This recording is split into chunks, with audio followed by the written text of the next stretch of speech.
And I want to say a very warm welcome to you, our guests, Anna Stavdal from Norway and WONCA, and also you, Terry Kemple, who are active in the special group in WONCA for planetary health. We really look forward to your presentations today, and we hope this will be a very good ground for us here in Sweden to go on working with these things for us general practitioners. As I said, when we were discussing before the meeting had started, the Swedish Association for Svenska Läkaresällskapet has had a symposium last autumn. And this picture that you see now is from the presentation for that symposium. It had a focus on what medical officers in general can do concerning their everyday work to make better planetary health.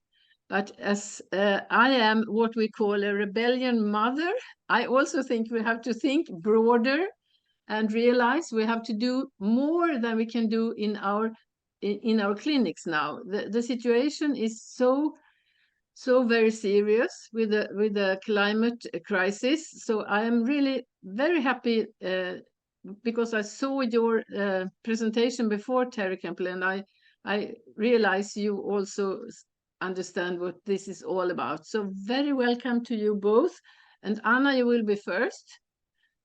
I can't see you now, but I hope you are there somewhere. Yes. I'm here. Yeah. So you want me just to start, right? Yeah. Okay. I will share screen. So give me a second here, and now you can see my screen, and we'll go back to, sorry. I will start with a picture of me and my Nordic colleagues in Sydney 1 month ago.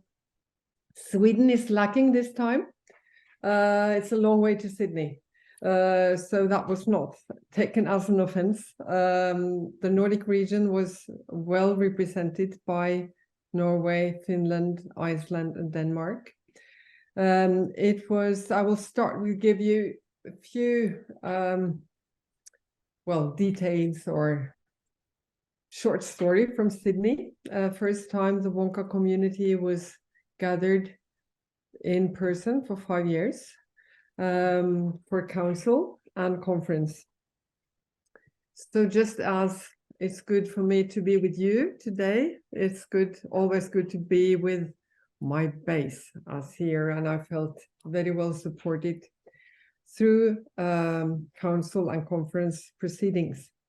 What I will comment on now, I will tell you about, I will not specifically go into the planetary health issue, because I know Terry will do that, but my intention is to give it a framework within the core values of our discipline and to see if there is a connection there. I think it is. I think it's very important to contextualize all these discussions we are having, and we are sharing the exchanges of thoughts and ideas, and relate them to what we have in common. And when I say we now, I'm speaking, of course, as Norwegian and Nordic, but also as a WONCA leader, a global leader. So here we are. It was also very good. I mean, we're all part of the Nordic Federation, as you know, and to the left here you have Johan Sigurdsson, who has been president for the Nordic Federation the last years, and my own college leader, Marte Kvittum Tangen. who also gave a reception after the handover. Why is this important? And Terry, now you come from a big country into a small country and a small region of Europe, or not that small region maybe altogether. But my, I've been carried by Nordic values and Nordic general practice in all I've done in my international work. From the Nordic Federation, but back also to 2010 when I was elected Vice President in WONCA Europe for the first time. So that's the base. The Nordic region is the base in more than one sense. When I stepped down as president, now immediate past president, I launched the WONCA Core Values Project. And what is that about? What I've learned over the at least last 5 years, when I've been traveling a lot for WONCA in very different contexts, I have realized with an increasing degree that our discipline has been defined by Western high-income countries from natural reasons. But if it shall make sense to define a global family medicine, we need to have a broader discussion.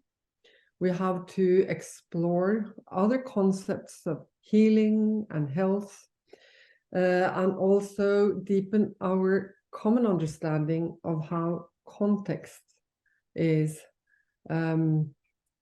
crucial for the implementation of our core values. And I know I'm speaking to well-educated people here, but just let us remind ourselves about what are the core values of family medicine. It is the continuous, personal, comprehensive care delivered in the community.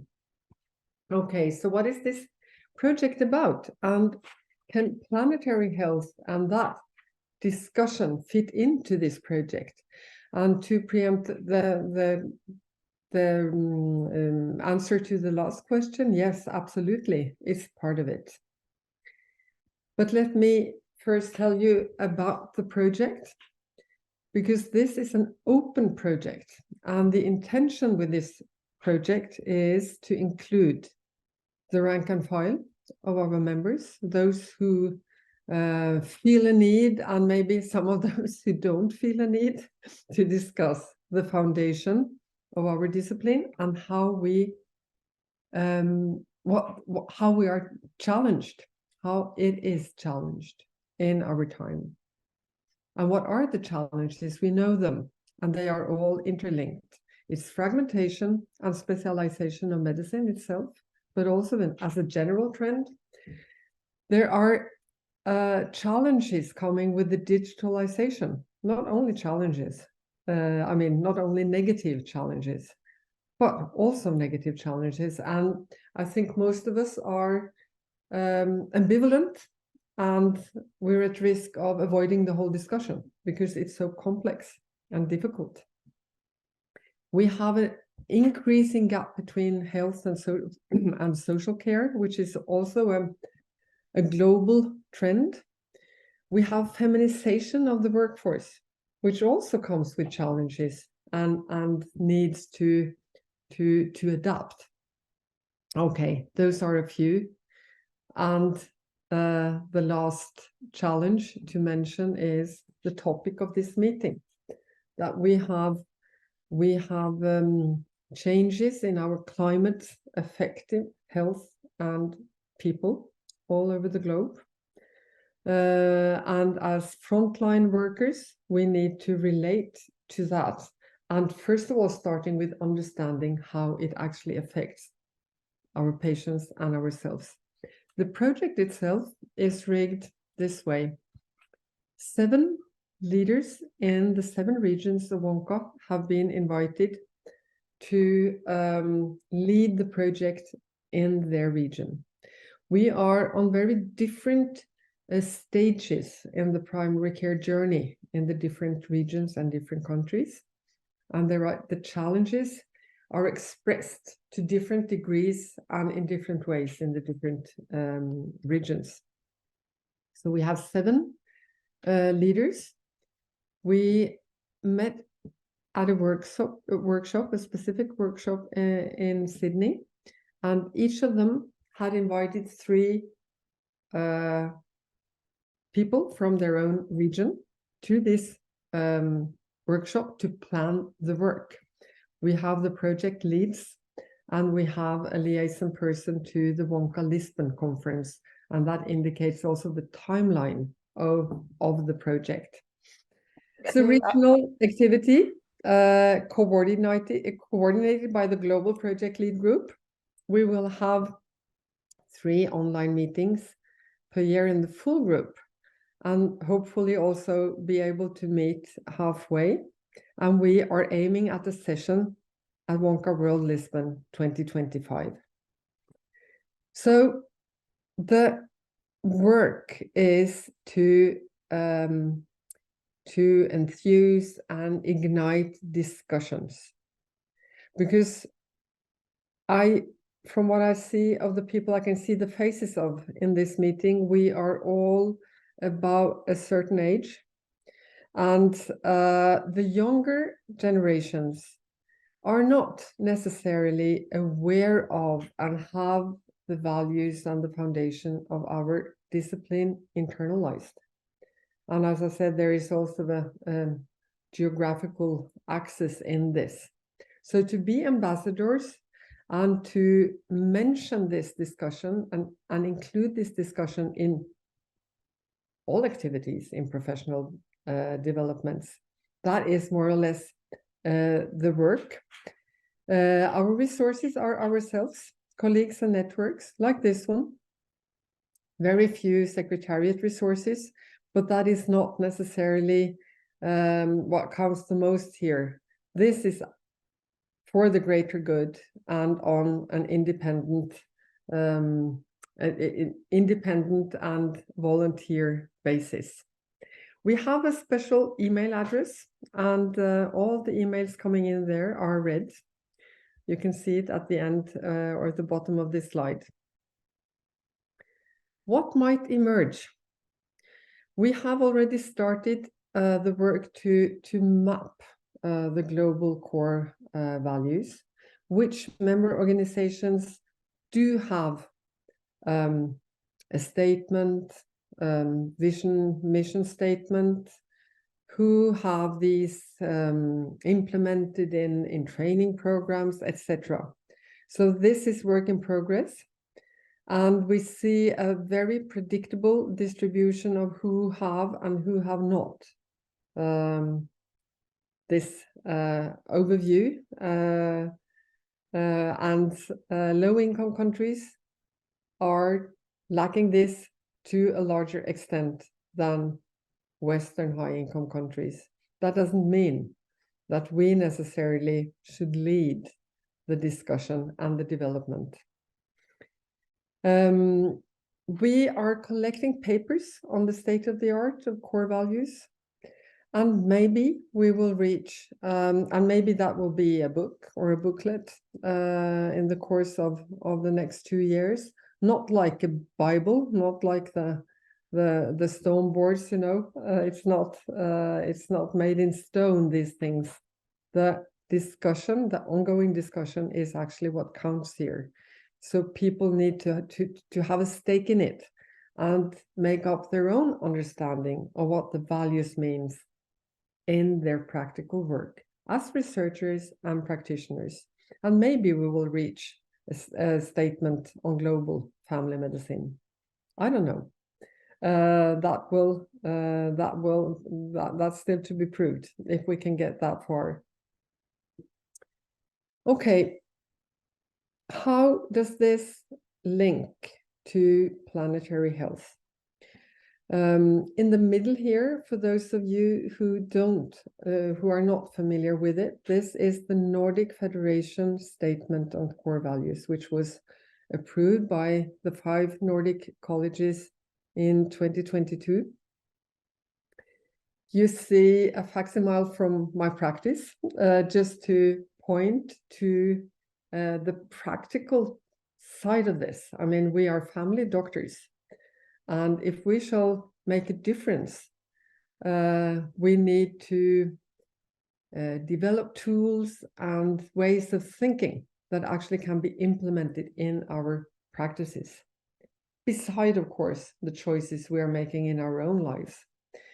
At the left bottom corner, you see a facsimile from the enda declaration. And to the right, of course, you recognize the Sustainable Development Goals. And you will also be familiar with the expression health in all policies, which was introduced many, many years ago and points at this. Health is one of the most telling indicators of stability and sustainability in a community. If you have a community where most people are in good health, you come far. Also, when it comes to peace and to make and stability, and to also the ability to actually make changes collectively. So our core values relate to many of the core, the Sustainable Development Goals. And I have followed the Working Party on Planetary Health, which is, by the way, one of the main topics the incoming or the current president, my successor, is focused on planetary health and wants to make that a main action or a main what is called mission in her presidency, to raise that discussion. I think, I mean, if you look at the Sustainability Development Goals, if we look at I mean, safety, water, almost all of these goals can be related to health, and it is related to the health of our planet. What I've been increasingly occupied with, this is from my practice just before I went to Sydney, and you can see a man who is our age, at least my age, a little bit older than me. We are at risk when we discuss values, when we discuss planetary health, when we discuss policies, to drown ourselves in words. It's easy to agree, at least in large parts, on the description of the situation. But when it comes to actions, it's harder. I have my personal views on this, but what I was about to say is that I'm increasingly preoccupied with us as a global community to focus on actions and actions on the practical levels. And as doctors, that means in our practices. I will not lecture you because I think many of you are probably much better than me to identify those actions. But I think that is needed, and that is where we need to have the discussion. So I'm increasingly thinking about this when I see patients. I don't look at it as a new topic. It's been on the agenda for many years. And part of it has been, I mean, if we just look at the AMR situation, the antimicrobial resistance situation, and how we have exploited also in agriculture, but also in medicine over many years, the way we have overdiagnosed and overtreated people with medication for risk conditions. This has been on the agenda for at least 30 years in the broader community. And I think we need to merge all these small rivers of discussions in professional development. Because that's another experience from long-term international work. We people tend to want to build new, let's call it power bases, based on power definition of new topics, whereas basically we're speaking about the same thing: how we can support our populations in health promotion, but also to diagnose and treat to a low cost. And I'm not, first of all, speaking money. So that is what I want to share. I want to invite you to this project. It is possible also to create satellites in different countries. I will be coordinating as far as I can, together with my small project lead group. I think the discussion is of fundamental value, and we need it. And the planetary health part is an important part of it, which should be integrated. So by that, thank you.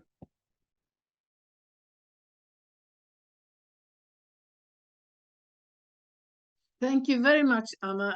I think you had a very important message to us, that this work that you have been talking about has been ongoing for a long time. And we have been thinking about many of these topics, as you mentioned, during our clinical work for many, many years. And it's important that we put it all together. The symposium that I was mentioning, that was last autumn in Stockholm, I think that was an example of exactly what you have been talking about, that look upon what you already do and try to find if there are ways to make it different that will be both for your patients and for the planet an improvement. So thank you very much, Anna. It was really good to you put the work in a bigger context. Thank you very much. Thank you. Yeah, thank you. Okay, now we come to you, Terry Kemple. It's really interesting to have you here. I have been hearing a lot about your work in Great Britain, and I know also that some of my colleagues have been there, visiting you there, and seen what you have done. And as I understand, you have made a video that we will first look at the video, and then there is time for questions directly to you. Am I right then? Yes, thank you, Mette. So I've done a 17-minute video because then I know that I've done the presentation correctly, but it also allows me to answer questions in the chat whilst the video is playing. So if anybody has any questions in the chat, I will answer them. Thank you. Thank you very much. I think Ulf will start the video now, and I hope we can all hear what you are saying. I'm Terry Kemple. I'm a retired GP in Bristol, England. I've got various green roles, including being director of the Green Impact for Health Toolkit. I'm not a climate or a communication expert. I am from the generation that made it all worse, so sorry about that. And now I'm frustrated by the lack of our urgency acting to change our behaviour. Because we have a climate and a nature crisis. We know the problem, we know what's causing it, we know what we need to do, and we're not doing enough. This is what we call the elephant in the room, something which is big, but somehow we're ignoring it. Why aren't we doing enough?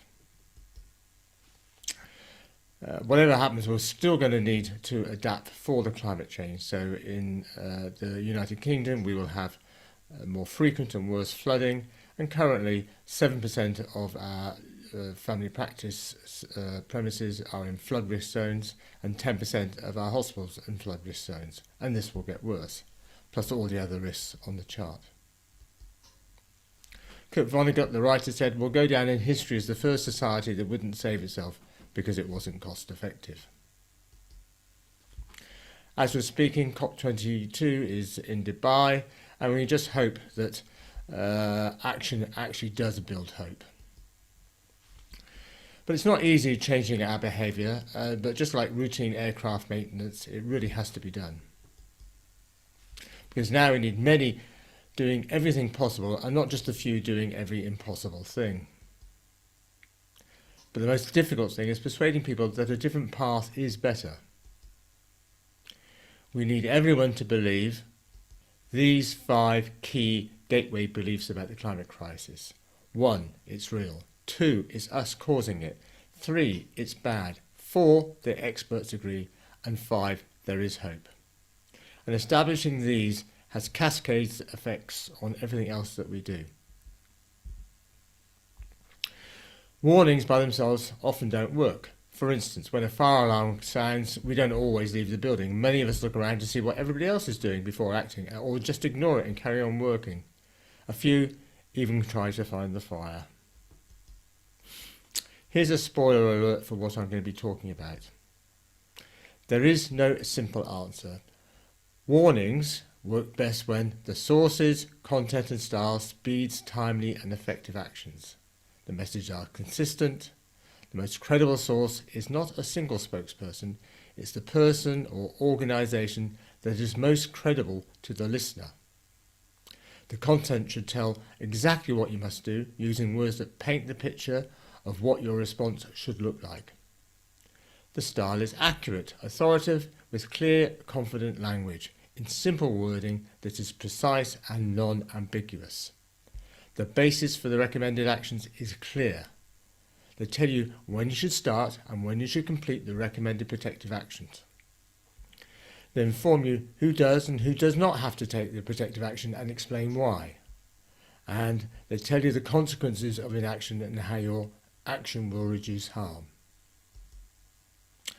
What's my own story? Well, I was working as a GP family doctor in Bristol in England, and really the realisation came that we really can't go on with this, with our overconsumption and also our disposal of waste without thinking where it might be going.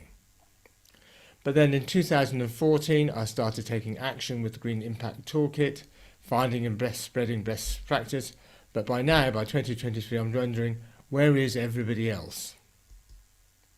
So what can family doctors and their staff do? Well, obviously there's the individual actions we can all take. There's our work-based actions, both non-clinical and clinical. There's educating others and being role models for others. Some of us might have a role in the media, raising awareness and motivation, or in research, mitigating and adapting for the future, and even public policy where we can influence our governments. There's always the first step, asking the questions like, what are we doing in our practices and what do we want or need to do? Back in 2014 in Bristol in England, we needed answers that were clear, simple and right. And Bristol had just been voted the European Green Capital for 2015, and a number of us came together. And each of us brought a part of the jigsaw puzzle which helped us come up with an effective plan. Because with the problems of climate change, we know that the problems are difficult, and for every complex problem there's an answer that is clear, simple and often wrong. Our Green Impact Toolkit answer the questions what we can do in our practices, with 125 actions that say what you should be doing, why you should be doing it and how you should do it. Here's the homepage of our toolkit. There's a 5-minute video that explains how it works, and there's a very simple registration process. If you register, you end up with your own personal dashboard with the bottom arrow on the right. That's pointing to shortcuts to all these various actions that you can take in your practice. So carbon hotspots, energy saving, governance, learning, and all the rest. Now, if you click on one of those, this is prescribing, and you can see that it's both a carbon hotspot, it's prescribing, and it's bronze award. So there are bronze, silver, gold, platinum, and diamond, and bronze is relatively easy to do. So in this, there's a criteria, the action that you need to take. It then gives you further information about why this is important to do, and importantly, how to do it. About 10% of our practices submit themselves for awards, and this tells them how they will be audited if they submit. And finally, there's an area where each practice can put in their own comments about what they've done, or attach documents or photographs to show what they've done. And using this from practices of experience, we share that with others to make the pathway easier for others to follow. There are lots of other resources linked into the website. Here's the RCGP Net Zero website, and on that there are e-learning modules and a decarbonisation guide for non-clinical work in our practices. We're gradually establishing the footprint for the clinical aspect of our work, and there's a link also into this associated website, which is gradually giving estimates for the carbon footprint of what we do. You can sample the toolkit by logging in using our following test driving account. So I'll just leave this here just for a moment, but you can either take a photo or a screenshot of it, and this will take you into the actual toolkit and you can see how it works. As I said, there's a 5-minute video on the homepage that shows how it works. And if you've got any other questions, please contact me at greenimpactforhealth@gmail.com. So, what are the reasons why we don't do more? Well, these were probably okay in 1980, but in 2023, some people still don't think it's happening. Some people don't think it's relevant at their work. But mostly, people just don't know what to do about it. It's such a big area for actions. So, do you need to worry? Well, disbelief is common, but can spark attempts to gather further information. Your knowledge about risks and warnings comes from your own personal experience. If you've been flooded, you'll never forget it. Revelation, what others are saying, intuition, what seems like a good idea, and the evidence-based science. We're also motivated by the sticks and carrots of incentives and regulations. But in the UK, there are no real incentives or regulations for family doctors to be more sustainable. Remember, facts do not persuade. We should not rely on our own understanding of facts to persuade others. We should switch to use the language of values, because facts are always framed. Frames can persuade. Frames are the value-coded windows through which we see the world. These values are applied when we judge if something is good, proper and desirable. And here's an example. What gives people the feelings of power? Money, status, or maybe it's just growing a tomato. Noise distracts us. If we believe we are rational and make sensible decisions, we need to realise that we have our biases, our imperfect ways of thinking, our inconsistent thoughts, our beliefs and attitudes. And we have to understand all these better to make better decisions ourselves. Propaganda confuses us. There is too much information. It overwhelms our capacity to process information. We can't know everything, so we have to decide who to trust. And we may turn to others, usually attractive people who have strong opinions. And they may use twisted meanings, improbable statements, and meaningless language like clean coal and ethical oil. We have our optimism bias. We think disasters will not happen in the near future, and if they do, they will happen to someone else. We minimise the risk if we think the consequences are far in the future. Change is difficult. Once we have fixed our mind, it's difficult to change. We're not willing to sacrifice immediate benefits for an unpredictable future benefit. And although we may not resist change, we do resist being changed from outside. We have our belief biases. Regardless of the warning, some will ignore it until they see their life is in danger. They want to hear you validate their view for them, but if you don't agree with their opinions, they may ignore yours. We have confirmation bias. Climate change is a complicated problem that makes individual action seem pointless. Unless everyone is doing it, then it's not going to make any difference at all. So we may have a sense of futility. And let's not forget we have inertia. We're busy, our attention is elsewhere, and we don't want to seem foolish by overreacting. And if it's hard to picture how the climate will get worse, it's very easy to ignore the problem. So how do we overcome these problems? Well, some people are locked into their opinions, but for most it is possible to have mind-changing conversations. Telling people what to think is a bad idea. We need to create a real conversation and not just a sales pitch. We need to tell the truth, but not to punish. Change happens when something makes deep sense to us. Constructive disagreement is good. We need more debate and controversy, not less, if we want better decision making. Discussion should bring out truth rather than try to defeat an opponent. More self-awareness and control with less rancour helps us hear what others are saying. We need to actively listen to find common ground instead of polarisation. Start with an inquiry and then focus on things that are already moving, things that we can agree on. We need to be collaborators working together on the global problems. Sometimes we need to ignore the culture of science, especially the one that dictates we do not need to keep repeating what is already known. We know gravity exists, we don't go around telling people about it. We are exceeding the Earth's capacity, our planetary boundaries. So we need to repeat the warnings many times, keep repeating simple, clear, compelling messages with a variety of trusted messages.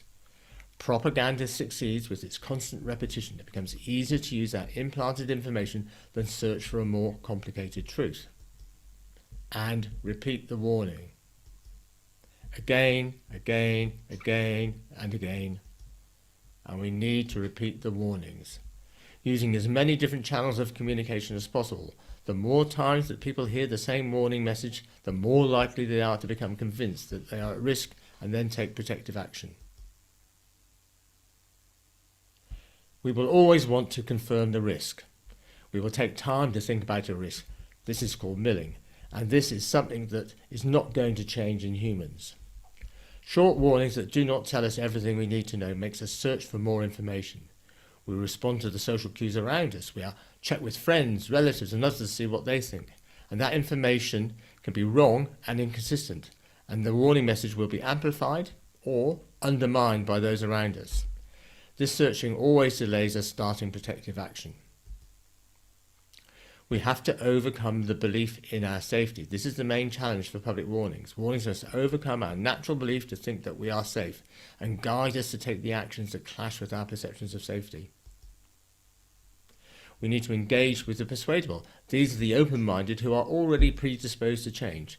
We need to look for an attitude where they recognise they cannot get where they want to alone. We need to agree that something needs to be done, but we don't need to agree on the solution or even the problem. We need to understand that the only way to go forward is by collaborating. We need to avoid narrative failures. Don't say we're concentrating only on the environment. Do say we need to develop wise, forward-thinking strategies. We can have economic revitalisation, employment, technological leadership and national security. The price of not changing is to live in an overheating world. We are gambling with the future of our children's lives, and what we're trying to do is good for our patients, good for us and good for the planet. And paint a picture of a brighter future. Tell your own story. Stories are easy to remember. Storytelling can access the moral and emotional resources needed to break the inertia of habit and respond to challenges. And there are three important components. Your own story of self communicates the values that called you to action. The story of us brings to life the common values we all share, and the story of now turns the present challenge into the moment we must find sources of hope and courage to act. Give a good warning. Remember, the source, continent, star speeds timely and effective actions. The most credible source is not a single spokesperson. It is the person or organisation that is most credible to the listener. The content tells exactly what you must do, using words that paint the picture of what your response should look like. Warnings tell you when you should start and when you should complete the recommended protective action. They inform you who does and who does not have to take the protective action and explain why. You are told the consequences of inaction and how your action will reduce harm. The basis for the recommended actions is clear. The style is accurate, authoritative, with clear, confident language and simple wording that is precise and non-ambiguous. The messages are consistent. Give a good green message. For instance, if you're giving a media interview, you need one clear message, 2 stories you can share, 2 facts you can share, 1 memorable soundbite, and an argument to counter the binary arguments against yours.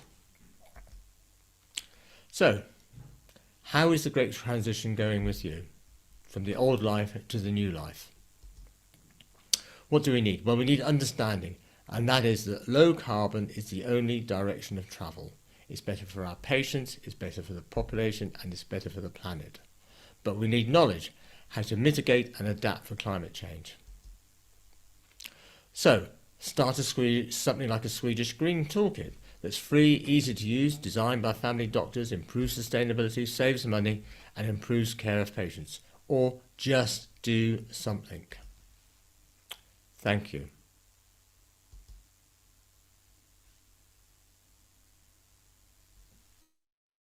Thank you very much, Terry.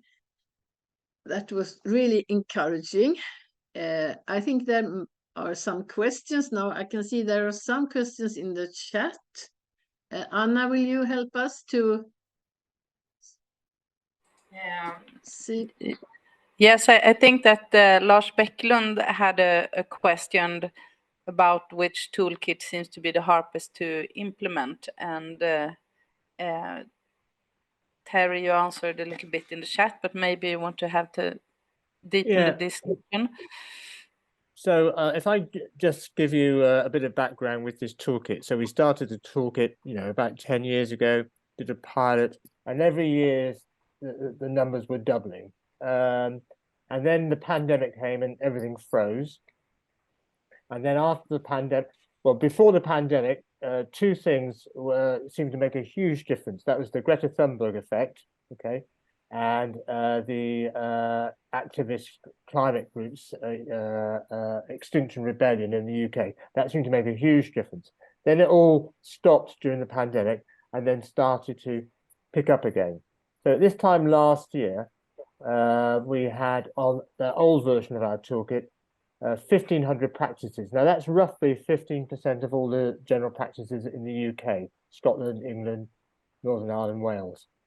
But of those 15%, only 5% were actively engaged in putting stuff onto the toolkit. 10% were there, and they weren't doing an awful lot. And one of the problems is between the successfully active practices and the less successful ones are that when the practice as a whole, as a group, where 2 or 3 or maybe the whole practice are moving forward, it can achieve great things. But the vast majority of practices, and in the UK, typically a normal sized practice would have about 10,000 patients these days, and round about 3 or 4 partners, 5 or 6 salaried doctors working within the group. But for most of the practices, only one person was trying to move the whole thing forward by themselves. So they were an enthusiast, but they would have great difficulty taking the rest of the team with them because there are no incentives to motivate or regulate practices towards greater sustainability. And that's at a time when the workload is going way up in primary care, and the actual number of general practitioners is actually going down at the moment. So they're all overstressed, and obviously they would say, why would I do this when I'm just trying to struggle through the day? That's one of the problems that we have here. And of course, the other 85% probably aren't doing very much at all. So we're trying to get to a tipping point where it becomes normal for people to want to do this, and there are various things we're setting up to try to get there, but we're not there yet.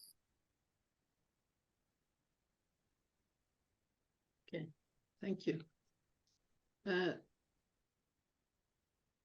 I can see there are some more things in the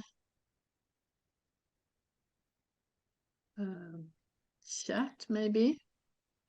Or There is any other questions? there is some links from that Ulf has written down for us. It's about our own Svenska Läkaresällskapet hållbarhetsguide, and there is also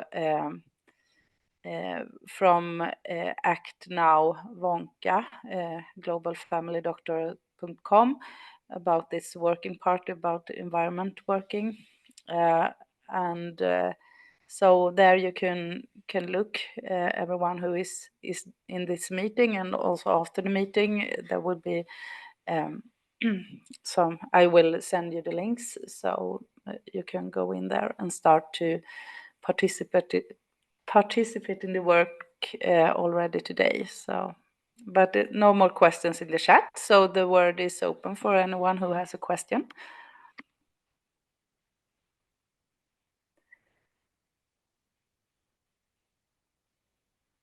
Maybe can I volunteer?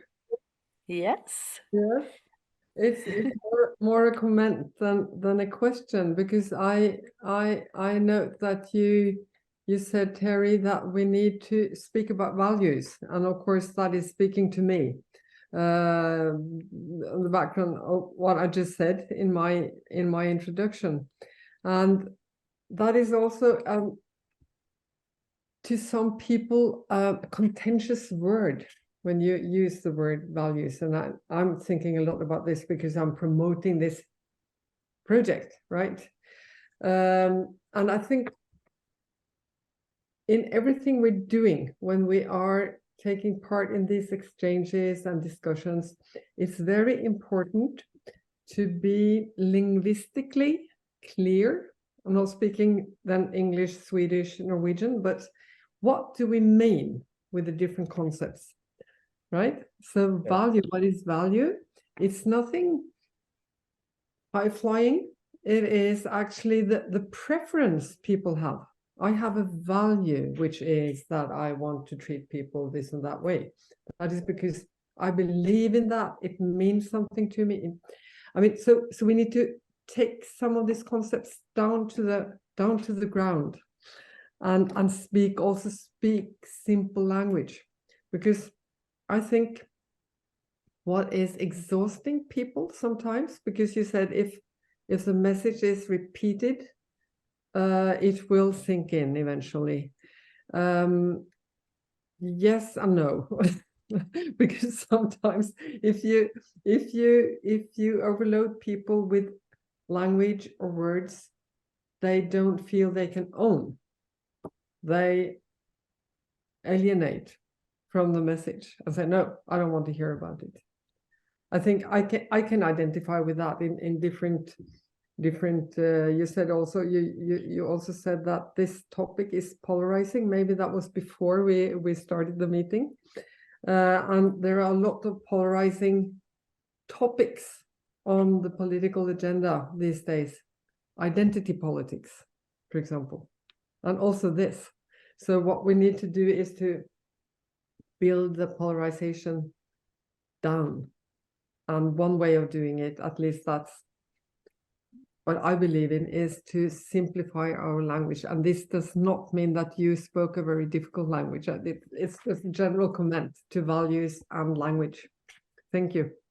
I mean, it's with our, when we see patients, it's important for us to realize what's important to our patients. It might not be that they want an expensive operation. They just want to be able to, play with their grandchildren, for instance. And we have to find out different ways to influence them. For instance, it said, how do you influence a middle-aged man who's got an important job or something like that? And the way you influence him most is get his daughter to tell him to change.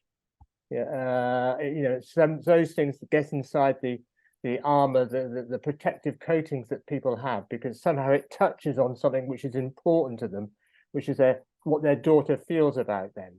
So, you know, that's why we have to concentrate on education in schools on this issue, so the children will go home and influence their parents. I think that's very, very important.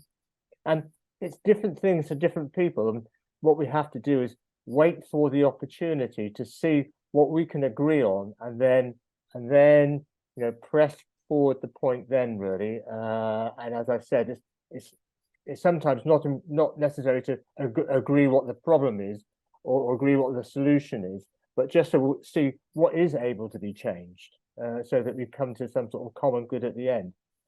You know, if this was an easy problem, we would have solved it 20, 30 years ago. And the only reason we're talking about it is because we haven't solved this problem. But, you know, that just means we have to keep on talking about it. I mean, it is something that the enthusiasts, certainly there are more and more people in the UK who, doctors, clinicians, nurses, who are now getting involved with this, but it's still a minority, and it's very demoralizing for them. And I have to repeat to them, if this is an easy problem, we just wouldn't have to have these meetings. You know, that's why we have to take things forward. And that's why it's easier in a practice to work with a team, where you can get encouraged by other people when you feel a bit demoralized, and they can encourage, and you can encourage them when they get demoralized, to take things forward. So it's much easier if we can work with other people, find other people to take things forward as a group. Makes a big difference in my experience. Sure. That's what we work. That's why we're working in group. Yeah. Engaging. Yeah. Right. Yeah, but we want a big green group rather than a small green group. Yeah.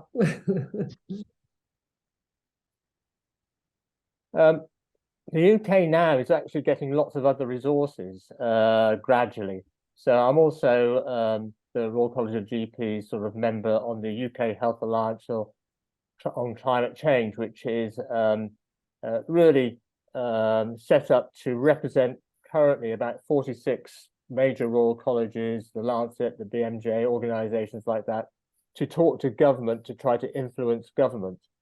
And from that, there are also a lot of resources coming out. So, for instance, we've just recently, in the last 2 weeks, published a green hospital surgery report about how you can make surgery in hospitals much, much greener.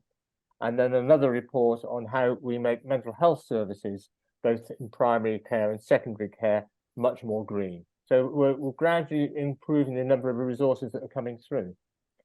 Early in 2024, we will have something called the Medicine's Carbon Footprint Classifier. So this will be a resource that you can look up the carbon footprint of any particular medicine that you might give, so that you can choose the most effective but greenest or medicine with the lowest carbon footprint. The carbon footprints are going to be in a rag thing, so red, amber, green, and so that you can you won't know the exact carbon footprint, but you will know that this is, you know, the green one has a much lower carbon footprint than the red one, and can choose accordingly. So that will actually help us to reduce the carbon footprint of our clinical care. Plus, also, if we can cut down a bit on the over-investigation, over-diagnosis, and over-treatment, which we know goes on, that will also help as well.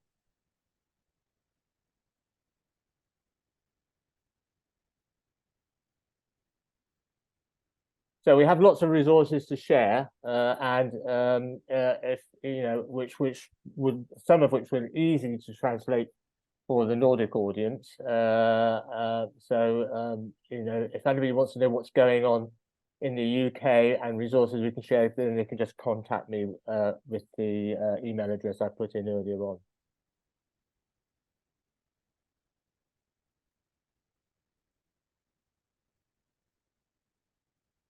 Anna, did you want to?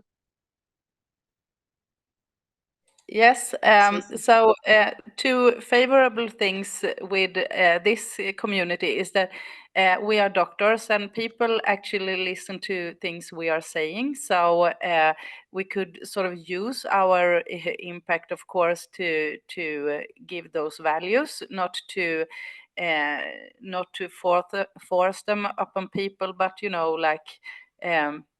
Maybe you can take the bicycle and things like that.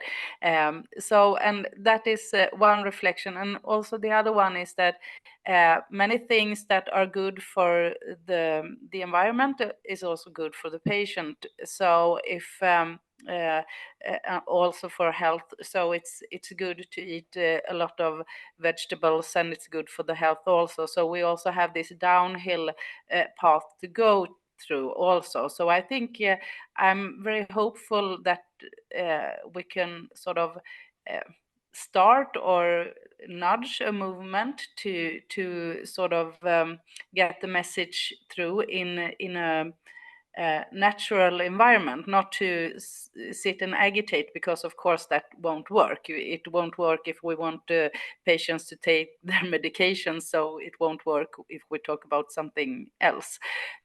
So I think we have two great tools there also to use. Have you thought about that in UK also, about this collaboration? Yes, so there are a number of research projects which are currently going on, which are going to actually take account of what the patients think about how we should be going forward on this. So that's going on. In the meantime, what we suggest to people that, or to doctors, clinicians, when they're dealing with patients, they get in the habit of saying this is good for you and it's good for the planet. So, if we're encouraging somebody to change to a more plant-based diet or encouraging somebody to take more exercise, it's good for you and it's good for the planet. Just getting into that habit so that patients become more and more aware that, if we don't protect planetary health, then we're all really in big trouble.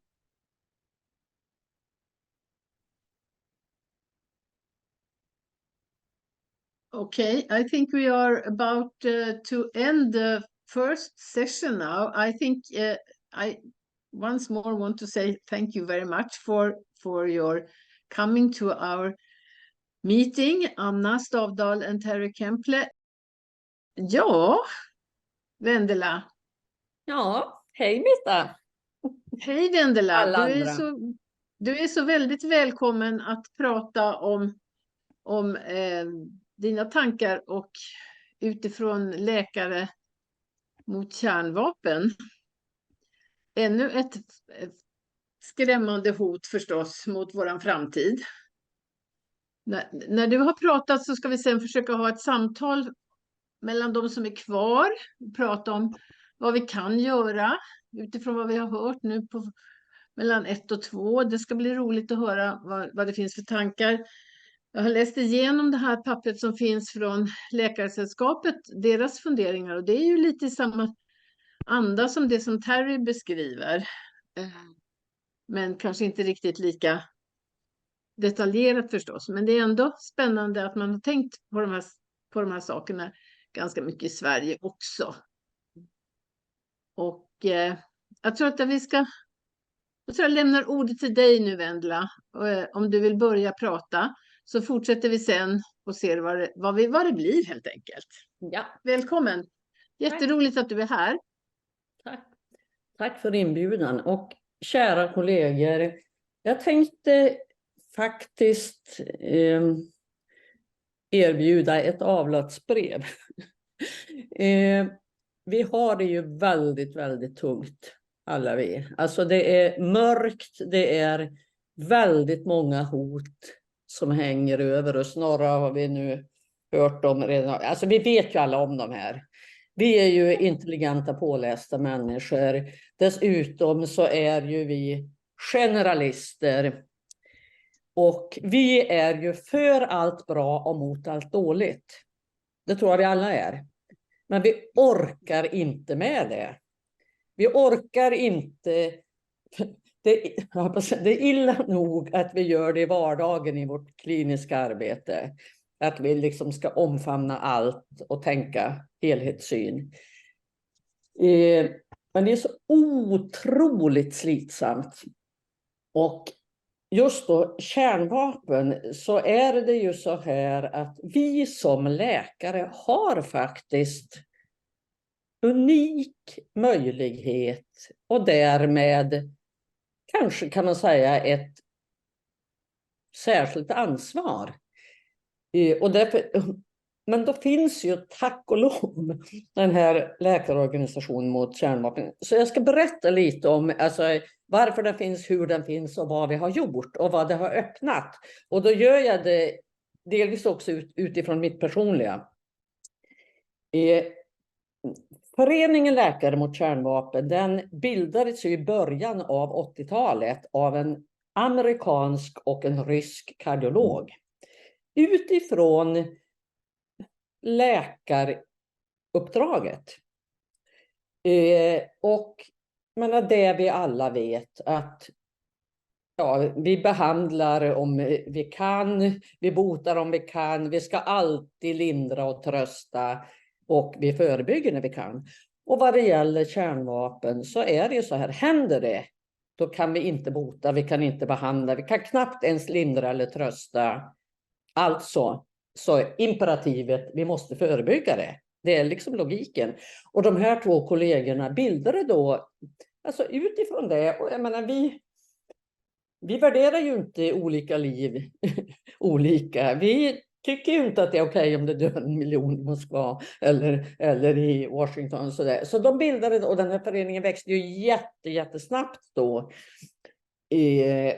Och fick ju då, det var ju Reagan och Gorbachev då, faktiskt det här fick dem att förstå och ta konsekvenserna av att ett kärnvapenkrig kan inte vinnas. Det finns bara förlorare. Det spelar ingen roll vem som startar eller liksom där, utan det är kört. Och det säger vi som läkare. Och vi talar ju inte åsikter. Vi pratar inte om åsikter här. Och inte politik heller egentligen. Utan vi som läkare talar om hur det är. Och då får det, om vi når fram, konsekvenser. Och det var det gjorde då. Det fick konsekvenser. Alltså när föreningen startade, det fanns ju liksom 60 000 kärnvapen, 60 000 plus kärnvapen. Och sen började de faktiskt nedrusta. Till och med Gorbachev gjorde ju föreningens ryska grundare till hälsominister i Sovjetunionen. Och kärnvapen minska. Och runt millennieskiftet så trodde vi till och med att vi skulle bli av med kärnvapen. Alltså då fick vi, förresten 1985 så fick vi Nobels fredspris första gången. Men kärnvapen är inte borta. Så vi har ju fortsatt att jobba med detta. Och WHO sa ju också då på 80-talet att kärnvapen är största hotet mot mänsklighetens liv och hälsa. Sen, men vi hade väl hopp där vid millennieskiftet, som om så mycket annat. Men kärnvapen är inte borta. Kärnvapenmakterna gör ju allt för att inte uppfylla det som de har lovat i icke-spridningsavtalet, att man ska se om med sina kärnvapen. Så då är ju Läkare mot kärnvapen också, så att säga, mamma till den internationella kampanjen mot kärnvapen som startade. Och så är det faktiskt, har ju då FN tog ju ett förbud mot kärnvapen som trädde i kraft 2017. Då fick vi vårt andra fredspris, men kärnvapen är fortfarande kvar. Och då är liksom kommit till detta att vi som läkare har en helt unik möjlighet. Och nu ska jag berätta om mig själv då, en liten sketen 1,5 meters människa från Finnskogen i norra Värmland. Alltså jag har ju personligen varit i ryska duman, på atomministeriet i Moskva, i franska senaten, i Minister of Defense i London, hos presidenten på Island. Jag var liksom på icke-spridningsavtals konferenser på FN i Genève, i Wien. Jag har suttit liksom jag har varit på hemliga ställen i Sibirien som inte finns på kartan och inte har ett namn, men där man gör kärnvapen. Allt det här och mycket, mycket mer. Och det är bara för att jag är läkare mot kärnvapen. Jag hade aldrig haft tillgång till någon av de här arenorna annars. Och den här föreningen är liksom, den finns ju i hela världen. Och jag kan säga, när det är så här mörkt och jävligt som det är nu. Nu är det härligt att vara med er i det här Zoom-mötet. Men det är läkare mot kärnvapen när man liksom loggar på. Då sitter en kollega på Tasmanien, det är någon i Argentina, det är någon i Nepal. Det är de i Moskva fortfarande, så loggar de på. Och de är inte fängslade. Bland annat barnbarn till föreningens grundare. Hon är nu ordförande i den ryska föreningen och en av våra co-presidents. Och liksom över hela världen. Och då, alltså man får ju kraft. Och det är det vi behöver. Vi får kraft att orka hänga i. Och sen är det alltså, i den här föreningen så är vi till skillnad från alltså, det här att vara för att bra mot allt dåligt. Så är vi bara läkare mot kärnvapen. Och det är vårt framgångskoncept. Vi har inte liksom som förening en åsikt om NATO som sådant. Vi har inte en åsikt om kärnkraft som sådant. Sen vad vi vet och kan och samband och allt det här. Det är liksom en sak för sig. Men vi fokuserar på detta som hot mot mänsklighetens liv och hälsa. Det medicinska imperativet, detta gör ju att, jag menar, vi har ju fortfarande bra kontakt med UD. Som i somras när vi var på FN i Wien. Alltså UD, de representanterna som jobbar med icke-spridning på UD, de vill ha möten med oss. De säger bara bra att ni är här, de vill ha möten med oss. Kanske tycker de också att det är ganska skönt att det finns läkare mot kärnvapen där som kan säga och göra saker som de inte kan. Och som sagt, detta hade aldrig hänt om vi inte var läkare mot kärnvapen, punkt. Så det gör ju att liksom vi kan fortfarande nästan mot alla odds få vara i de forum där man måste vara. Jag brukar säga det ungefär som när Ronja Rövardotter skulle akta sig för att ramla i var det glupafallet eller helveteskapet. Då måste man ju vara där. Man måste ju vara där tjuren är för att ta den vid hornen. Och det är märkligt att vi lyckas få vara det. Och jag kan också säga något som är häpnadsväckande. Jag har ju stuckit hakan så himla mycket nu. Jag har just tagit på mig för 3:e året att vara ordförande i den svenska föreningen. Jag har skrivit, jag har varit ute och talat överallt. Jag har icke fått ett hot eller hatmeddelande. Inte ett. Därför att det är en läkare som talar mot kärnvapen.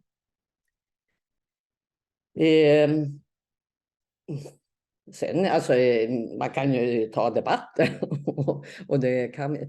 Men så därför så säger, alltså konklusionen det här är vårt jobb. Vi kan göra det som ingen annan kan. Ursäkta, nu ringer min telefon här. Förlåt, det var inte meningen. Förlåt. Det var min dotter. Det är vårt jobb. Vi har en unik möjlighet. Och ni behövs. Så jag ber er kollegor, om ni inte redan är med, gå med. Det är faktiskt 2 500 svenska läkare fortfarande som är med. Och vi jobbar med kunskap och argumenterar utifrån kunskap. Och alltså det är ju någonting som vi gör jättemycket nu. Det är ju att bekämpa myter om kärnvapen. För nu är det så mycket myter som att till exempel, ja men nu är det ju så små precisa slagfältsbomber som. Och då gjorde vi en rapport, nu vet jag inte om det blir spegelvänt här i bilden, men vi gjorde en rapport i fjol som heter, där den visar att förebygga enda medicinen. Ja, vi gjorde en simulering om man skulle droppa ett taktiskt kärnvapen på riksdagshuset. 90 000 döda och 250 000 skadade. Och då är det taktiskt kärnvapen, den vanligaste styrkan som är 100 kiloton, och de mäts ju i i kiloton, för det är ju sprängkraft och det är ju inte strålning som dödar de flesta. Men alltså kiloton, det vet ju ni, det betyder ju miljonkilo. Så det liksom är 100 miljoner kilo trotyl. Det är liksom små taktiska kärnvapen. Så att liksom, det har vi gjort för att bara avfärda då de här myterna att nu är det små precisa. Och den andra som har varit väldigt mycket snack om, ja men nu måste Sverige förbereda sig, vi måste ha en beredskap. Det är ju bara bullshit. Och det kan vi tala om. Det går ju inte. Vi vet ju att en enda patient med multitrauma, så liksom brännskador som gör det stora, kross, splitter och dessutom strålningsskador, för att inte tala om hur traumatiserad man är och kanske förblindad. En sån patient, vad den kräver. Och så pratar vi om 250 000 skadade. Och ni kanske vet, det finns ju i Sverige 16 brännskadeplatser. Kan maximalt utökas till 25 om allting annat fungerar. Så då måste vi tala om, ja men det räcker ju inte ens till kungen, Victoria, talmannen och regeringen. Det räcker ju inte ens brännskadeplatsen till i Sverige om allt annat fungerar. Så att, men det här kan ju vi med våra fakta tala om. Det är inte så. Och också det här kärnvapenparaply. Det finns inget kärnvapenparaply. Så man kan inte försvara sig med och inte mot kärnvapen. Alltså alla de här myterna, det är mycket nu det vi jobbar med att avliva myter och påminna igen om hur det är. Man kan inte vinna kärnvapenkrig, man kan inte förbereda sig. Inget land har eller kan skaffa en kapacitet för att hantera effekten av ens ett kärnvapen i en storstad. Och sen en annan grej också, jag ska snart sluta, men också som vi påminner om det här att alltså med klimatet då, så är det ju den motsatta klimatkatastrofen. Det räcker med att Indien och Pakistan, som ju båda har kärnvapen och ligger i mer eller mindre ständig konflikt, att de utbyter hälften av sina kärnvapen för att det ska utlösa en modern fimbulvinter. Och man beräknar att 2 miljarder människor skulle svälta ihjäl på grund av sotet, klimatförändringarna, nedkylningen. Så att som sagt, förebyggande medicinen, det får inte ske. Läkare mot kärnvapen, vi är på och vi är med och vi är ju några som gör jobbet. Men ni alla som inte ännu är medlemmar, det är väldigt fint om ni kan vara medlemmar. För vi behöver vara många och fortsätta det här jobbet. För det finns liksom, jag vet inte om ni har sett filmen Oppenheimer, men som den filmen, den visar ju hur det började. Och nu är det ju upp till oss att bestämma hur det ska sluta. Om det ska sluta med katastrofen eller att kärnvapnen avvecklas. Det finns liksom bara de två.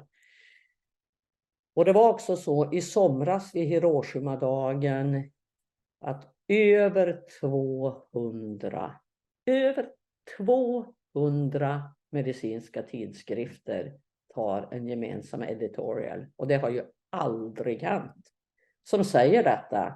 Att det är vårt jobb och att man ska gå med i en organisation mot kärnvapen. För det är lite svårt att göra det ensam som individ. Men organiserat så har vi fortfarande en otrolig möjlighet.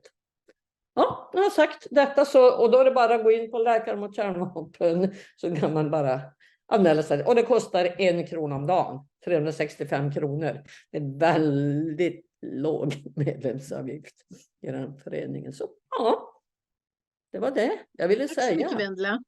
Det var jättebra. Är det någon som vill ställa någon specifik fråga till Vendela nu innan vi fortsätter att liksom samtala om vad vi ska göra mera? För det här är ju jätteviktigt det du säger. Absolut. Jag tycker att det var det här som ni gjorde, när säger du att det var det i våras eller i höstas? Det här med att man kunde göra sån här se hur det skulle bli om man släppte ett taktiskt kärnvapen. Ja, för det pratade vi om då. Att jag kunde visa det hur det skulle se ut i Luleå också, där jag bor. Det där var ju jättefiffigt. Det finns en enkel sajt. Nuke Map. Om man vill liksom bara se på hur det skulle hända. Man kan bara gå till Nuke Map. NUKEMAP. Så kan man liksom simulera. Man kan liksom noka vilket ställe man vill. Man kan liksom simulera på sin plats och sprängstyrka om man ska ta en luftdetonation eller en markdetonation, så kan man se ungefär vad skulle hända med bara ett kärnvapen. Men jag gjorde det på Karlstad, vi har ju MSB till exempel, och då är det 18 000 döda och ungefär lika många skadade. Liksom, så att det, om man liksom vill se och ha argument, om man vill skriva eller göra något. Alltså vi kommer jättegärna och pratar och berättar det liksom i lokala föreningar eller whatever, vad ni än vill. Liksom. Vi är ju ett gäng som ändå håller på. Som sagt, man behöver inte liksom engagera. Och då, jag går tillbaka till jag börjar. Om man bara är med så är det liksom good enough. Men vi är väldigt tacksamma om man gör detta. Så kan man göra det här jobbet. Tack så mycket, Vendela. Det där är bra och lärorikt. Och det du säger med att man liksom talar om att vi är läkare och vi gör det här. Och det tror jag är någonting vi kan tänka på nu när vi ska försöka prata lite mer om det här med planetens hälsa och vårt arbete kring det. För det är ju inte det kan inte hända riktigt kanske lika akuta katastrofsaker som du beskriver, men det är ju en långsiktig och jättefarlig utveckling som pågår. Nu läste jag i morse till exempel i DN att på Island tror de ju att snart, det dröjer inte så länge innan alla glaciärer är bort. Ja. Och då, vad händer då? Jo, då kommer det bli vulkanutbrott på ett helt annat sätt. Och det är också en sån där sak som kommer förändra alltså klimatläget jättemycket. Alltså varje dag läser man om någonting nytt som händer. Och vi måste på något sätt försöka orka höra på det och tänka vad vi kan göra i våran roll som allmänläkare. Hur ska vi förhålla oss? Jag tycker det var jätteintressant att höra hur Terry försökte beskriva hur han jobbade liksom i sin mottagning och sådär. Och också Annas perspektiv med att det ser inte likadant ut i hela världen. Alltså när hon pratar om global allmänmedicin, då är det liksom andra saker som finns med. Family medicine i andra länder i syd ser ju annorlunda ut än för oss. Så att jag menar, det finns många perspektiv i det här. Men jag tänker att låt oss försöka nu samla ihop oss och se vad tror vi kan göra. En av de saker vi har ju tänkt på inför det här mötet det är den här WONCA-gruppen som heter Planetary Health. Och den är jätterörig. Jag har gått med i den. Alltså det är som man får varje dag intressanta och ganska vimsiga ibland mejl i sin mailbox från människor från hela världen. Det är jättekul alltså. Och så ser man vad de funderar på. Och ibland kommer det ju liksom till exempel länkar till någon intressant och bra artikel i British Medical Journal som i morse. Där var det en stor artikel om hur viktigt det är att vi kan fasa ut det fossila bränslet till exempel. Och vad det betyder för människors hälsa på lång sikt. Alltså hur många miljoner människor som dör på grund av vårt användande av fossilt bränsle varje år på jorden. Och om vi kan fasa ut det, vad det skulle innebära då för människors hälsa. Så det är liksom, den där gruppen skulle jag verkligen rekommendera att ni går med i. Ulf, varsågod. Ja, och jag lägger till, hörs jag? Har du mig?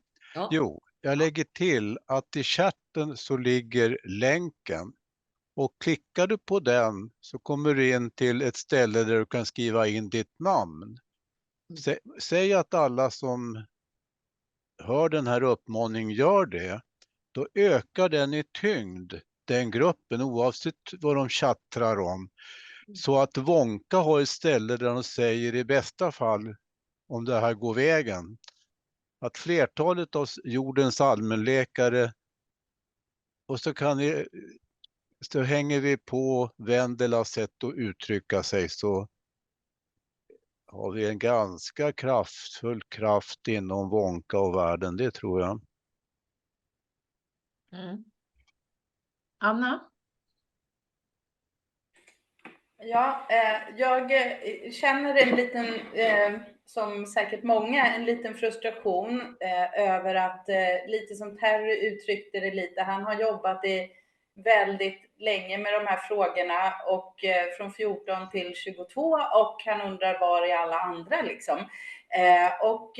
Någonstans jag kan tycka om vi nu ska ägna den här sista halvtimmen åt att liksom diskutera hur vi kan komma framåt så är jag lite kluven mellan två saker. Det ena är ju det här man kan göra själv och det man ska flyga eller inte flyga menar jag och det är bättre att ta cykeln än att ta bilen och sådär. Samtidigt så handlar det ju också om att påverka våra beslutsfattare därför att det är ju trots allt så att det här att jordens liksom öde ska ligga i händerna på de privatekonomiska val vi gör känns också lite futtigt liksom. Så det är liksom två fronter i det här som man också måste titta på. Och sen då det här tredje som vi pratade om med värderingarna, alltså värdet att vi är läkare, vi står upp för det här är viktigt med den planetära hälsan och så. Så att jag är väldigt intresserad av att höra om vad åhörarna som är här som inte vi, eller som jag inte känner som tidigare så bra i alla fall, om det finns några synpunkter eller tankar kring hur vi ska diskutera resten av mötet.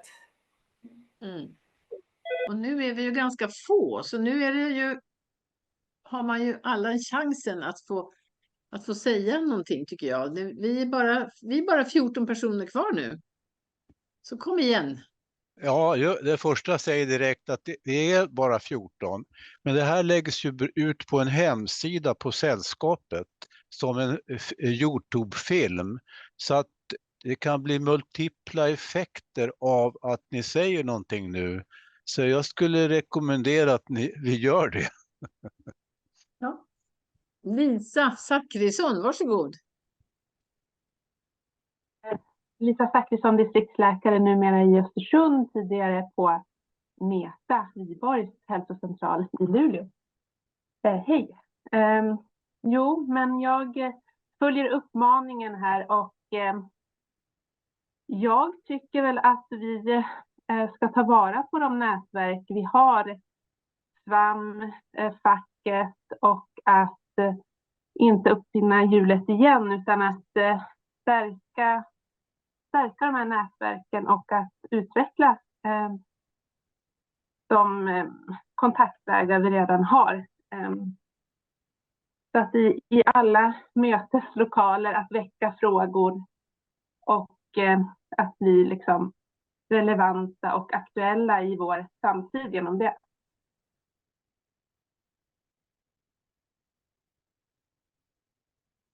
Tack Lisa.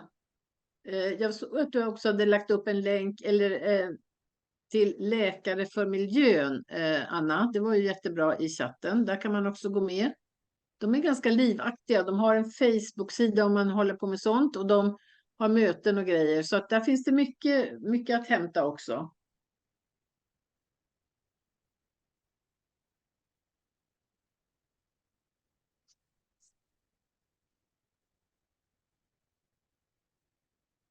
Vendela, varsågod. Jag tänker också att inom sällskapet och på i andra sammanhang där vi träffar kollegor eller där vi uttalar oss som läkare, att på något sätt så behöver man liksom tagga det här existentiella hot och frågor. Alltså det har inte riktigt hemvist. Alltså det är ju i många dimensioner så är det övergripande. Det är specialitetsövergripande, åldersövergripande och det gäller liksom vår medicinska profession men också världen utanför. Så att jag skulle vilja ha liksom någon sorts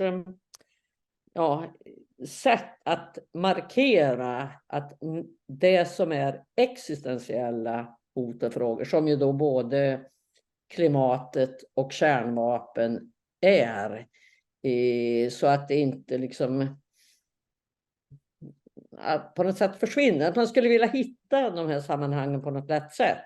Att nu är det ett möte som berör också existentiella hot mot liv och hälsa.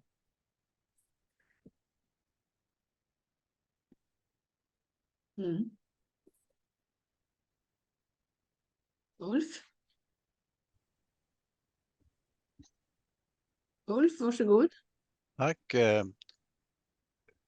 Tanken när vi började fundera på det här mötet var att det blir väl ungefär så här, men man kan inte låta bli att försöka, va? Och då är det här en uppstart, och skulle man kunna säga, det har vi hittat på att tänka. Och är det en uppstart, då betyder det att det behöver utvecklas i alla fora, som du säger, Vendela. Så att hur det ska göras, hur tänker du då, Vendela, som har tänkt lite grann? Eller ni andra kanske har uppslag. Hur tar man nästa steget? Även om vi får, så finns vi i alla fall trots allt, va? Ja, alltså jag får ju erkänna nu, jag erkänner rakt av att jag har fullt upp med Läkare mot kärnvapenjobbet, så att inom sällskapet, så även om jag då är inbjuden till ordförandemöten, som man ju är, om man är ordförande för en förening associerad till Läkarsällskapet, så har jag bara varit med på ett möte där. Så nu kan jag måste till och med erkänna min okunnighet, att jag vet inte ens om inom sällskapet, om det nu är så att existentiella specialitetsövergripande frågor har liksom en egen avdelning. För att annars är liksom vi uppdelade på våra specialiteter. Och det finns ju etiskt, men det här är liksom någonting annat. Så det tycker jag liksom konkret, om det inte är så redan, så konkret inom sällskapet så skulle det vara liksom en sektion för existentiella hälsohot. Mm. Jag ser nu att både Anna och Ulf vill säga någonting, men jag tänkte bara säga att utifrån det här Benzelius-symposiet som var förra hösten, där tog man ju väldigt mycket upp hur vi kan jobba på våra mottagningar och så, och vad vi ska säga till våra patienter, att de ska cykla istället för att ta bilen, och vilken mat man ska äta. Men en viktig fråga där för oss allmänläkare var att man också tog upp frågan om kontinuitet. Alltså att kontinuitet med våra patienter gör att vi får en annan situation där vi kan prata med patienterna på ett annat sätt. Och då kan man också komma in på de här frågorna som är existentiella i mitt arbete, va? På ett helt annat sätt. Och jag tänker att jag tycker det är jätteviktigt att vi kanske säger att utifrån det som redan är pratat om på Läkarsällskapet, man går vidare med just den delen och försöker fördjupa den. Och där tänker jag att Läkare för miljön också är en jätteviktig del i det. Jag vet inte vem som var först, Anna eller Ulf, men jag tror att det var Anna. Anna. Ja, men jag anknyter till det som Lisa Zachrisson sa, att det är också viktigt att man kanske inte ska starta ytterligare en grupp för miljön, naturligtvis inte och så. Och jag funderar på hur vi bäst utnyttjar de kanaler vi har, för det vi egentligen, jag menar, det blir lite grann som antirökpropaganda. Trots att folk har det så röker de ändå. Och jag känner att man pratar om miljömål hit och lite klimatmål dit. Men det vi pratar om nu mycket utifrån också de föreläsningarna vi fick är ju en värdering. Att liksom jag är läkare, jag står för det här och det här kommer jag att liksom förmedla, va? Och då är frågan om vi ska utveckla den tanken då som Lisa hade, att man liksom går via de kanalerna som finns. Alltså var når vi bäst ut med det, vad ska man säga, det värdegrundläggande arbetet, att planetens hälsa är den yttersta hälsobestämmande faktorn som vi kan påverka. Det finns ju ännu yttre hälsobestämmande faktorer, men de kan vi inte påverka som sol och planeter och sånt. Men jag tänker, hur gör vi det? Är det liksom SFAM i första hand där man ska gå via SLS då och försöka bryta ner till lite mera tydliga men lite tydliga formuleringar liksom. En distriktsläkare ska, och så sen att man liksom får med det lite. Vad tycker ni andra? Är det någon här som är med i Läkare för miljön mer än jag? Är det någon som känner att de vill säga någonting från den fronten? Nej. Nej.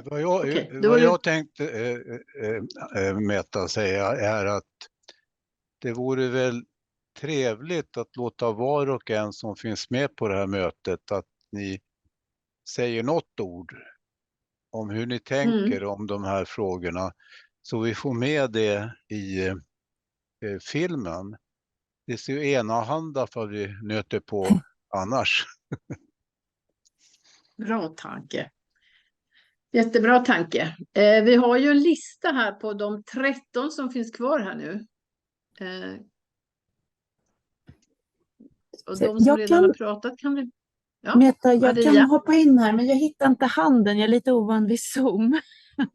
Ja, sa du bara ändå. Den där handuppräckningsgrejen. Men jag bara funderar för att jag var inne och kika på den här footprint-sidan och där måste man liksom anmäla sig och det är lite sådär, det är lite steg innan, tröskel innan man kommer in där.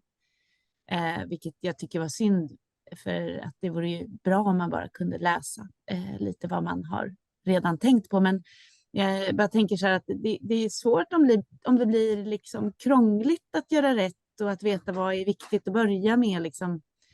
Och för en okunnig person som jag är så vet jag inte, måste jag säga, liksom, vad är vår största miljöbov? Liksom, att man skulle gärna vilja, jag vet inte om ni vet, finns det kunskap om det? Vad är den största, vårt största problem?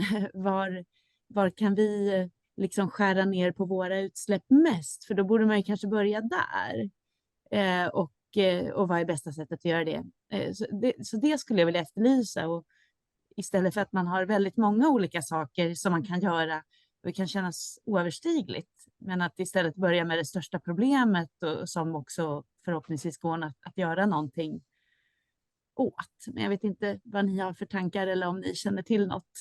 Om det finns någon sån kartläggning eller någon form av guideline om det.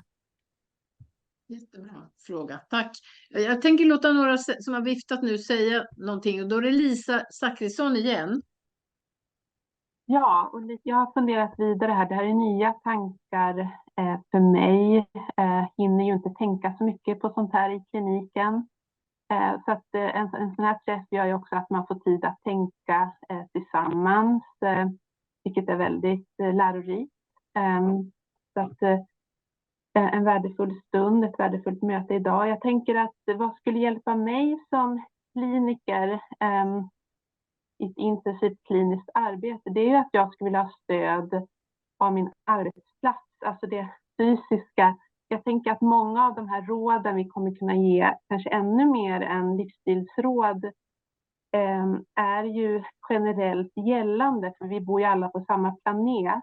Så att jag skulle ju gärna vilja se att min arbetsgivare har, att när man kommer till hälsocentralen så vet man så här ser det ut, mer eller mindre avskräckande. Man får ju vara försiktig där då, så att det inte blir politik. Men att man på något sätt konstaterar att det här är läget och tillsammans gör vi det här. Så att inte jag också som kliniker som försöker jobba förebyggande och ta det akuta också ska känna liksom börda på mina axlar att det är upp till mig att få den här patienten börja cykla till sitt jobb. Alltså det blir övermäktigt, känner jag, att vara så ensam i det.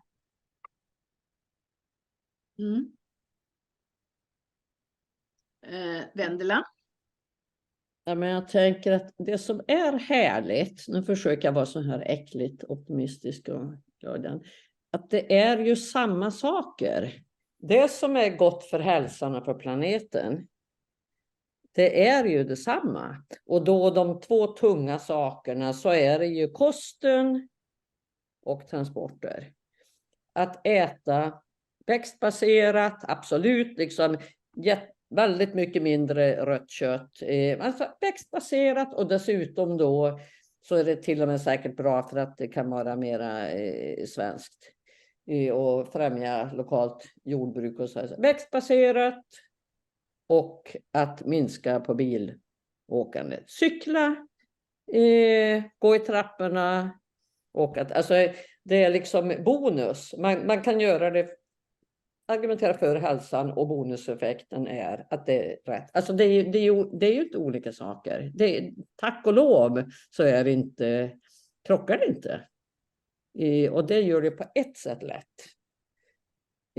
Och då kan man ju försöka jobba också på att få sin region alltså att ta beslut om sånt. Om man orkar jobba politiskt, men det tänker jag liksom också att det är good enough om jag gör det personligen och i relationerna och liksom med patienterna, så är det ändå rätt att säga det. Man behöver inte säga åt dem att de ska göra det för att rädda klimatet, utan man gör det utifrån sin medicinska profession. Det här är bra för din hälsa. Bonuseffekten är att det också är bra för planeten, och kanske om man inte äter palmolja så är det också bra för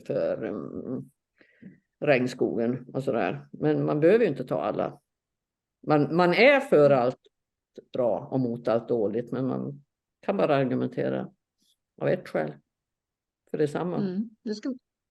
Nu ska vi se om det är någon mer som vill säga någonting. Annars tänkte jag kommentera vad du hade sagt, Maria. Är det någon mer som inte har pratat som vill? Man kan vifta med handen så här så kanske vi ser det. Ja, Lars Bäcklund. Nej, du måste trycka bort din micken. Igår satt jag på ett tåg, andra klass, billig biljett, och lyssnade på en psykolog som talade om de ungas klimatångest. Och hon sa, för att inte hota produktivitet och ekonomisk utveckling så måste man behandla de här unga människorna med KBT så att de slutar ha klimatångest. Det blev en intressant diskussion. Jag gläder mig åt att många unga oroar sig för de här sakerna. I Dagens Nyheter idag så är det en sociolog som citerar en amerikansk filosof och psykoanalytiker som säger att det händer något först när människor upplever sin existens hotad. Och det gör faktiskt väldigt många av de här yngre kamraterna. Och Jonathan Lear, som är psykoanalytiker och framförallt filosof, har alltså skrivit en bok som 2008 som utkommer i år först på svenska. Det radikala hoppet, mod och mening i en kulturkollaps. Daidalos 2023. Och han reflekterar över det hopp som kan vakna när den mänskliga existensen når en gräns. Och, lägg upp det där i chatten så folk kan se vad det var för någon bok. Det ska jag göra. Och då vill jag anknyta till det. Och för övrigt anser jag att plastförpackningar ska bekämpas. Mikroplaster finns i lungor, i blodprov på människor över hela jorden. Nanoplaster är det senaste. De har varit svåra att mäta, men de finns i svenska sjöar och vattendrag. Och det finns oerhört mycket sånt där skräp i världshaven. Så man kan där man är hemma vid och på jobbet bekämpa plastförpackningar. Bara en detalj. Och så tycker jag att det är rätt att känna klimatångest. Tack. Precis. Jag tänkte säga den kommentaren. Det är rimligt att man känner klimatångest.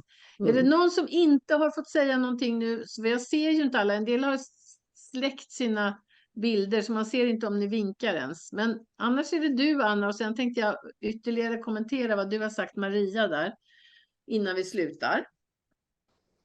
Anna? Jag tänkte bara knyta an lite till det som både Maria och även Lisa säger, att det ska ju också vara, det ska vara lätt att liksom göra rätt, och vi har en komplex vardag där det är mycket vi måste tänka på. Hur var det nu med HEFREF och HEFPEF och vad skulle man sätta in och ditten och datten. Och sen ska man dessutom liksom komma på och klämma in i att ja, men det är bra om du liksom går till bussen eller så istället för att ta bilen. För det, och så är det ju bra för miljön också. Och liksom allt det här att vi är människor, vi kan inte hålla allting i huvudet samtidigt. För folk som redan brinner för den här frågan, som verkligen är aktiva och som är med i Läkare för miljön, är det kanske lite lättare att ha det liksom uppe på agendan. Men vi är ju väldigt många, och att just den här unika möjligheten som vi faktiskt har som läkare, alltså folk lyssnar ju på oss, som jag tyckte du fick fram, Vendela, så mycket, att folk lyssnar på vad vi säger i de mesta sakerna. Så just det här och hur kommer vi ihåg att göra rätt? Alltså, jag minns när jag hade gått den här konsultationskursen och jag hade liksom de här 3 F:en, liksom att jag hade det liksom på en lapp, och ibland behövde jag liksom titta på den fast jag hade jobbat hur många år som helst som läkare. Alltså, det här tror jag är någonting som vi ändå behöver, och jag tror att det finns ett behov av att utveckla en sån liten praktika för läkare liksom. Men det kanske bara är jag. Jag tror inte alls att det är bara du. Elisabeth, varsågod.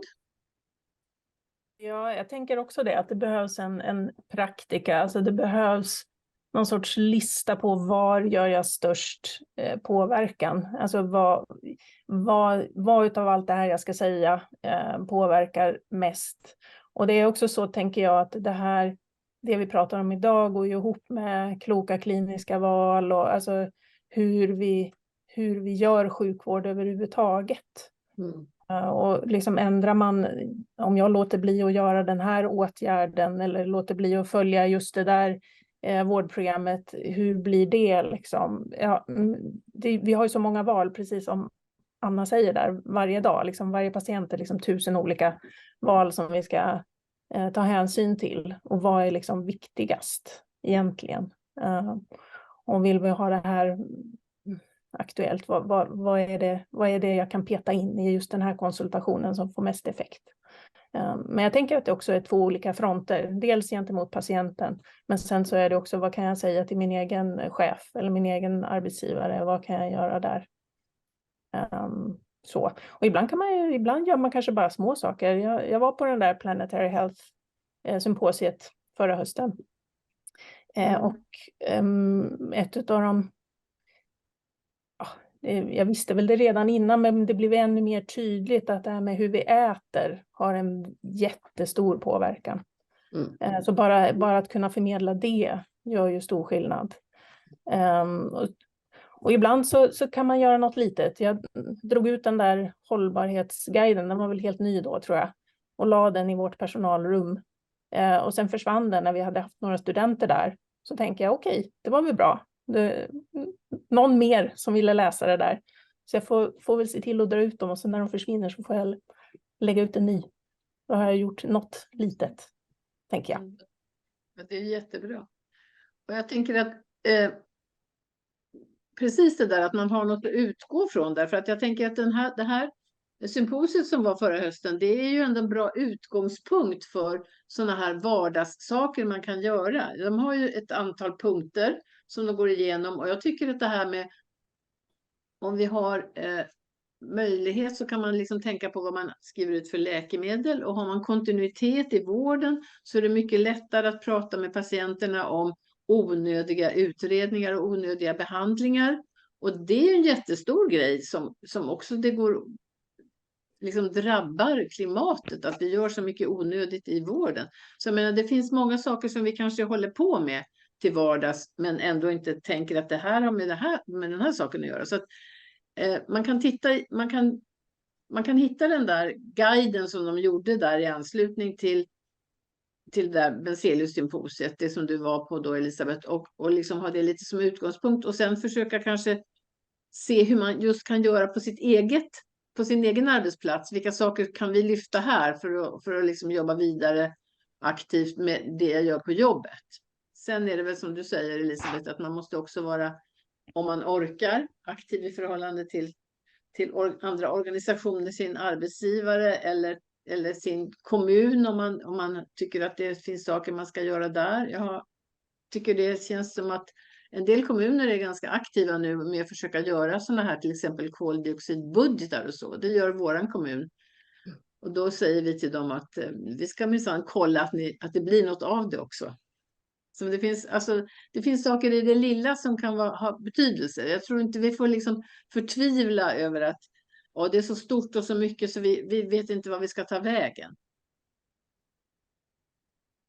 Du har viftat en gång till, Vendela, varsågod. Ja, jag skulle bara kommentera alltså det där med kosten. Alltså något konkret man faktiskt kan göra, det är ju att man själv går emot köttnormen hela tiden. Alltså det ska inte vara normalt att man äter kött. Det är ju faktiskt en konkret sak som gäller både hälsan och planeten. För det är ju fortfarande så, till och med i någon sammanhang där man borde veta bättre, så råder köttnormen, att det är liksom vegetariskt alternativ. Och det borde vi ändå kunna tillsammans se till att det är. Om vi är med och planerar möten så är det ju liksom bara att säga till leverantören att vi ska inte äta djur. Det kan man ju faktiskt göra. En ändå konkret enkel sak.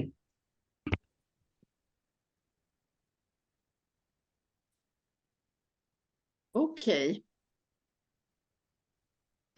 Jag tror nästan vi ska säga tack nu.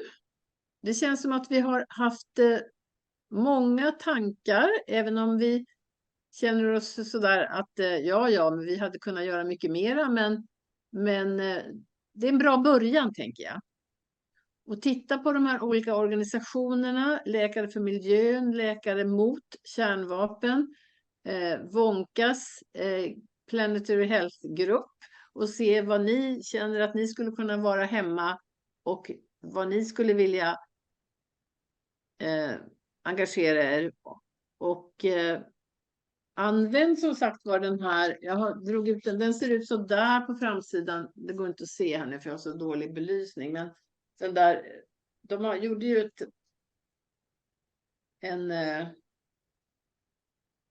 ett dokument från det där mötet som var förra hösten på Läkarsällskapet. Där finns det massa saker man kan liksom börja med att tänka på. Det är också jättebra. Ja, tack ska ni ha allihopa. Ja, och jag säger bara en sak till, och att en enkel grej om man tittar i sin portmonnä, det är att lägga en liten slant på alla organisationer som drar i rätt riktning, va?